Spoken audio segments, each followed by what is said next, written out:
Hello students, कैसे हैं आप लोग। तो आज एक नया लेक्चर नया टॉपिक के साथ पढ़ेंगे हम, दैट इज़ फर्मेंटेशन। फर्मेंटेशन एक ऐसी प्रोसेस है जिसको आपने कई बार देखा होगा अपने आसपास।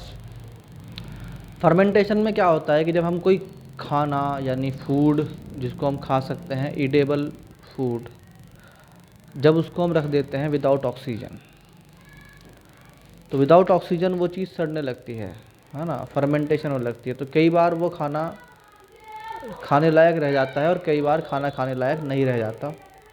दोनों कंडीशन में फर्मेंटेशन कहलाएगा।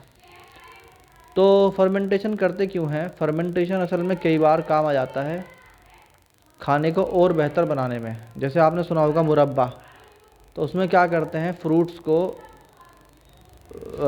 चीनी के पानी में डाल के छोड़ देते हैं और कई महीने तक वो उसके अंदर फर्मेंटेशन होती रहती है। जब वो यानी बैक्टीरिया आ जाते हैं, गुड बैक्टीरिया, और वो आके उस गुड बैक्टीरिया जो है उस फूड को खाते हैं, कंज्यूम करते हैं, फिर उसके बाद उसको वो रिसाइकिल करके जब वो छोड़ते हैं तो वो, जैसे आपने देखा होगा आंवले का मुरब्बा होता है, तो आंवला जो है वो बेसिकली एक जो है वो खट्टी चीज़ है, मगर जैसे ही आप उसे आंवले के मुरब्बे को खाएंगे तो वो मीठा हो जाएगा। यानी उसे किसने किया, वो एक ऐसी कंडीशन में ले जाके छोड़ देते हैं जिससे कि वो और बेटर स्टेट में आ जाए। तो फर्मेंटेशन एक अच्छी चीज़ भी है, एक बुरी चीज़ भी है। अच्छे लिए भी इस्तेमाल होता है, बुरी तरह इस्तेमाल होता है। कुल मिला के एक अच्छी खाने की चीज़ को अगर आप काफ़ी टाइम के लिए ऑक्सीजन के बगैर छोड़ दें, बंद करके रख दें, तो जो वो अंदर जो फर्मेंटेशन होगा उससे जो निकलेगा फर्मेंटेशन कहलाता है। जैसे यहाँ पर बताया गया है व्हाट इज़ फर्मेंटेशन। तो फर्मेंटेशन क्या है? Production of ethyl alcohol. पहचान यह है कि इसके अंदर दो चीज़ें बनेंगी, number 1 ethyl alcohol and number 2 carbon dioxide. जब किसी फूड में कार्बन डाइऑक्साइड और इथाइल अल्कोहल बन जाता है तो उसे बोलते हैं कि फर्मेंटेशन हो गया। In the food called fermentation. Example है इसका कि जैसे हम आटे से, सूजी से क्या बनाते हैं, इडली बनाते हैं, डोसा बनाते हैं। बहुत से लोगों ने देखा होगा, साउथ इंडिया में तो बहुत ज़्यादा खाया जाता है इडली एंड डोसा। तो उसमें जो ऑर्गेनिज्म है उसको जो करता है, मतलब वो उसका कंडीशन में लेके आता है, उसे बोलते हैं यीस्ट। एक और एग्जांपल है इसका नान। जैसे आप आटे को रख के छोड़ देते हैं तो आटे में यीस्ट लगा देते हैं। क्या लगा देते हैं? यीस्ट। तो यीस्ट क्या करता है, उसे फुला देता है आटे को, तो फिर नान बनता है। यानी आपने देखा होगा रोटी के लिए और नान के लिए अलग अलग तरह का आटा होता है। तो नान का जो आटा होता है फूला हुआ होता है, उसकी वजह होता है यीस्ट, है ना। तो इस तरह के फर्मेंटेड, हम क्या बोलेंगे उसको, फर्मेंटेड है वो आटा। दूसरी चीज़ है एल्गी। हमने प्लांट्स पढ़े थे, क्या पढ़े थे? प्लांट्स। अब तक हम कुछ अलग अलग चीज़ें पढ़ चुके हैं। हमने एनिमल पढ़ लिए, हमने प्लांट्स पढ़ लिए, हमने फंजाई पढ़ लिया। तो इसमें से जो प्लांट हैं, ये आपने अब तक बड़े बड़े प्लांट देखे हैं जिन पे फूल आते हैं, पत्ते आते हैं, फ्रूट्स आते हैं। मगर प्लांट यही नहीं होते बस, प्लांट और भी बहुत सारे होते हैं। जैसे कि पानी के अंदर प्लांट्स होते हैं, इतने छोटे होते हैं कि वो आपको देखने में लगेगा भी नहीं प्लांट है ये, मगर वो प्लांट होते हैं। तो एक छोटा फॉर्म जो होता है उसे बोलते हैं एल्गी। क्या बोलते हैं? एल्गी।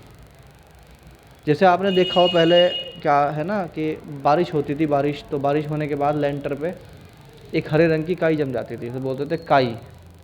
स्विमिंग पूल में या ट्यूबवेल में जहाँ पर पानी काफ़ी देर तक रह जाता है वहाँ पर हरे रंग की काई जड़ जाती है। तो हरे रंग की जो काई होती है उसको बोलते हैं एल्गी। ये लगभग 30,000 तरह की होती है दुनिया में। एल्गी वर्ड जो बना है वो बना है लैटिन से, और इसका मतलब होता है सीवीड, यानी समुंदर में उगने वाले पौधे। मेनली एक्वेटिक होते हैं, यानी कि ज़्यादातर पानी में ही उगता है। यानी जो एल्गी होगा वो हमेशा पानी में ही उगेगा, बगैर पानी के नहीं उग सकता। Found in fresh and marine water. Fresh water में भी हो जाता है, मतलब अगर आप अपने यहाँ ट्वेल में देखें तो, या बारिश लगातार होती रहे तो दीवारों के ऊपर हरे रंग का एक, है ना, दिखाई देता है शेड सा हमें, तो वो असल में एल्गी होता है। प्लांट्स होते हैं बहुत छोटे छोटे जिनको हम, है ना, एल्गी बोलते हैं। तो फ्रेश वाटर में भी हो जाता है, मरीन वाटर में भी हो जाता है, यानी समुंदर के पानी में भी हो जाता है आराम से। समुंदर में कभी जाओगे समुंदर के आसपास, तो वहाँ पर जो पत्थर होंगे वो हरे रंग के हो रहे होंगे, तो असल में वो हरे रंग के नहीं होते, उनके ऊपर एल्गी उग जाती है। स्नो में भी हो जाता है, यानी बर्फ़ में भी हो जाता है। ये हिमालय के पर्वतों में मिल जाएगा आराम से। मॉइस्ट सॉइल, यानी कि अगर पानी भी नहीं है, मगर पानी मतलब ऐसे पानी नहीं है जैसे बहुत सारा पानी भरा हुआ है, मगर किसी ख़ास इलाके में बहुत सारे मतलब ह्यूमिडिटी रहती है, यानी कि पानी सा बना रहता है, तो उसको जैसे बोलते हैं हम कि सिलाबी आ गई, तो सिलाबी के अंदर भी क्या होगा, मॉइस्ट सॉइल में भी ये पैदा हो जाएगा। ठीक। और बैक ऑफ ट्री, कई बार पेड़ों की बक्कल के ऊपर भी ये मिल जाता है, तो जड़ों के ऊपर ही मिल जाता है ये, है ना, वहाँ भी पैदा हो जाता है क्योंकि वहाँ पानी रहता है काफ़ी ज़्यादा। ठीक। Symbiotic of algae and fungus, हमने पहले पढ़ा था फंगस, उसको एल्गी। अब कई बार क्या होता है कि जो एल्गी होती है वो फंगस से रिएक्शन कर लेती है, यानी कि एक कॉम्बिनेशन बना देती है। कॉम्बिनेशन बनाने को बोलते हैं सिम्बायोटिक्स, है ना, या सिम्बियन, है ना, तो सिम्बायोसिस भी कहते हैं इसको। सिम्बायोसिस का मतलब होता है दो अलग अलग चीज़ों का एक साथ मिलके रहना इस तरीके से कि एक दूसरे की ज़रूरत पूरी करें। जैसे हमने बोला symbiotic of fungus and algae, तो एल्गी फंगस के काम आएगी, फंगस एल्गी के काम आएगी, दोनों ऐसे मिल जाएंगे कि वो ऐसा लगेगा एक ही ऑर्गेनिज्म है। उसको बोलते हैं क्या, लाइकेन। क्या बोलते हैं, लाइकेन। तो एल्गी और फंगस के कॉम्बिनेशन को लाइकेन कहते हैं। Algae is known as scum और सिल्क।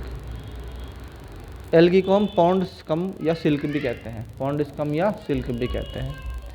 एल्गी हैज़ क्लोरोफिल, इसके अंदर, एल्गी के अंदर, क्योंकि अपना फूड जो है वो खुद प्रिपेयर करता है, ये अपना फूड खुद प्रिपेयर करता है, that's why it has chlorophyll. ये क्या करता है, फोटोसिंथेसिस। क्या करेगा, फोटोसिंथेसिस भी करेगा, फोटोसिंथेसिस भी करता है। फोटोसिंथेसिस का मतलब क्या है कि ये मान लो एल्गी है, तो ये कार्बन डाइऑक्साइड को लेगा और वाटर को लेगा, H2O को, और सनलाइट की प्रेजेंस में, किसमें, सनलाइट की प्रेजेंस में ये क्या करेगा, यहाँ पर फूड बनाएगा। क्या बनाएगा, फूड बनाएगा। ये फूड जो होता है बनाना, इसको बोलते हैं फोटोसिंथेसिस। इसके लिए रिक्वायरमेंट किसकी है, क्लोरोफिल की। ये इसके अंदर होता है, हरे रंग का होता है, इसीलिए एल्गी हरे रंग की होती है। इसका स्ट्रक्चर क्या होता है, थैलोइड होता है। क्या होता है, थैलोइड, मतलब थैलोइड स्ट्रक्चर होता है। एक टर्म है यूट्रोफिकेशन।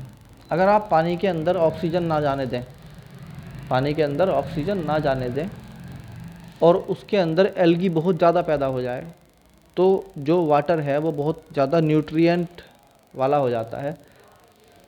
जैसे मछली पालन में काम आता है कि उसमें पानी के अंदर अगर ऑक्सीजन ना जाने दें तो उसमें जो फूड प्रिपेयर करते हैं, जापान में बहुत ज़्यादा करा जाता है ये वाला फूड प्रिपेयर। इसमें क्या करते हैं, पानी को के अंदर एल्गी को उगने देते हैं, कम से कम ऑक्सीजन प्रोवाइड करा के, यानी कि ज़्यादातर हो जाएगा उसके अंदर पानी, है ना, पानी के अंदर एल्गी ज़्यादा हो, ऑक्सीजन कम हो, तो उसके अंदर जो है ना फूड जो होगा, वो वाटर जो होगा वो रिच विद न्यूट्रिएंट्स हो जाएगा, उसके अंदर न्यूट्रिएंट बहुत ज़्यादा आ जाते हैं। This is called eutrophication. क्या कहते हैं इसको, यूट्रोफिकेशन कहते हैं। प्रोटोजोआन, देखो एनिमल्स तुमने देखे होंगे, बड़े बड़े एनिमल्स होते हैं, डॉग होता है ना, लॉयन होता है, ये सब कुछ होता है। कुछ एनिमल इतने छोटे होते हैं वो सिर्फ सिंगल सेल के ही होते हैं। किसके होते हैं, सिंगल सेल के एनिमल्स होते हैं पानी के अंदर, जो आपको दिखाई नहीं देते। उनमें कुछ हार्मफुल भी हैं, कुछ ठीक भी हैं, जो हमें नुकसान नहीं पहुंचाते। मतलब इवन अगर अपने घर पे आप पानी पीते हो, गिलास उठा के, उसके अंदर भी प्रोटोजोआन होते हैं, है ना। तो वो प्रोटोजोआन जो सिंगल सेल का एनिमल है उसे बोलते हैं प्रोटोजोआन। ठीक।